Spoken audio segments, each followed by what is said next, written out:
Et aussi une chose aussi que je voudrais mentionner par rapport à ça, le fait que l'islam c'est la religion de la modération. Souvent on entend ça en France par exemple maintenant, surtout avec qu'est-ce qui s'est passé comme acte terroriste de la part des extrémistes et des Khawarij. Donc ils disent pour eux l'islam c'est l'exemple de ce que par exemple pratiquent les personnes âgées, les vieux et les anciens qui sont venus en France au début pour l'immigration. Les premiers musulmans qui sont venus en France pour travailler, ils ont fait venir plein de main-d'œuvre, les Français, pour venir en France pour construire leurs immeubles parce qu'ils avaient besoin de main-d'œuvre. Et ils ne trouvaient personne parmi les Français qui voulaient faire ce travail-là, donc ils ont fait rentrer plein de musulmans de l'Afrique du Nord, de l'Afrique de l'Ouest. Quand ils sont arrivés, ils les ont fait travailler, mais il y en a qui sont restés, plein de familles qui sont restées. Une fois qu'ils sont restés maintenant, bien entendu, il faut qu'ils commencent à prier, il faut qu'ils commencent à pratiquer leur religion. Ils ont des enfants, ils se marient, il faut qu'ils s'installent. Mais ça a l'air que les Français de l'époque, quand ils ont commencé à faire ce projet, ils n'avaient pas pensé à long terme. Qu'est-ce qui allait arriver plus tard? Et là, qu'est-ce qu'on voit aujourd'hui? C'est les conséquences de ça, de leur mauvaise compréhension, de leur mauvais jugement. Maintenant, ils essaient de mettre le temps sur le dos des musulmans. Bon, si par exemple, quand tu regardes à l'époque, les premiers musulmans qui sont venus, c'était pas des musulmans éduqués. C'était pas des musulmans qui avaient une connaissance religieuse très approfondie des questions religieuses et des principes de l'islam.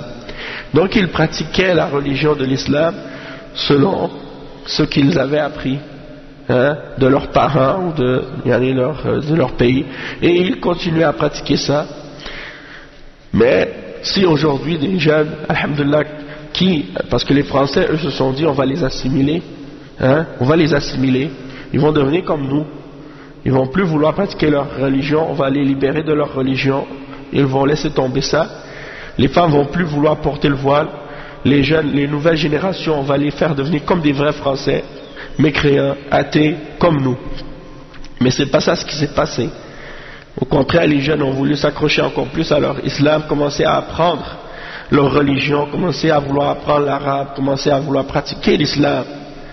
Et ça c'est quelque chose qui les a dérangés. Alors maintenant ils ont commencé à dire bon ça là c'est du radicalisme, ou ça c'est de l'intégrisme, ou ça c'est de ci et de ça. Mais maintenant ils mélangent tout.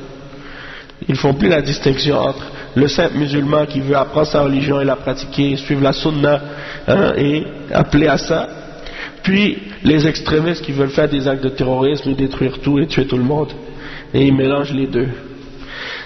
Donc ça c'est juste pour dire l'islam, si on la connaît comme il faut et on l'applique telle qu'elle a été enseignée par le prophète sallallahu alayhi wa sallam et suivie par les sahaba dans leur compréhension et dans leur méthodologie, ça c'est de la modération.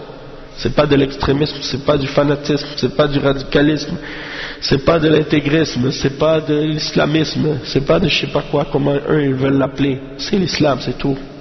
D'accord? Donc c'est ça qu'ils doivent comprendre, le fait de vouloir que la femme veuille se voiler, porter le djilbab, même se couvrir le visage, ça là, c'est pas de l'extrémisme, c'est l'islam. Donc c'est ça qu'on doit comprendre, mais on ne doit pas prendre comme modèle, comme exemple, des gens qui ne représentent pas bien comme il faut ce que signifie réellement l'islam.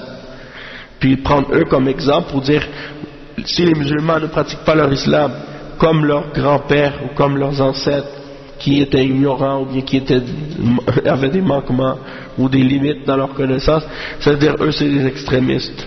Non, ça c'est de l'injustice de juger comme ça.